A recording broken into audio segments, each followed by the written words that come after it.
今次同大家介紹一個咧港式茶餐廳嘅經典菜式，就係粟米肉粒飯啦。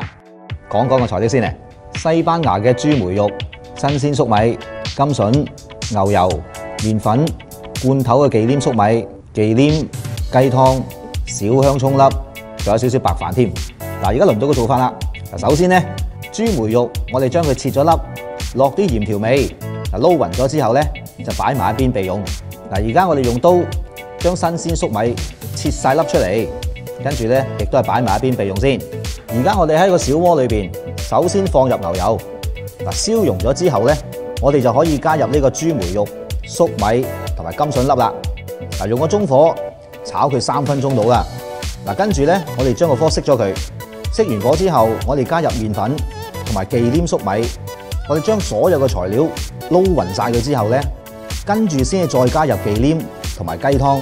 而家咧我哋可以重新開翻個火啦，要不停咁樣搞，直至到呢個粟米汁咧煮滾為止。當粟米汁煮滾咗之後咧，我哋用翻個細火，再煮多佢分零2分鐘，咁啊搞掂噶啦。最後我哋只要將粟米肉粒倒佢出嚟，跟住撒少少小香葱上面，拌埋白飯，咁就掂晒啦。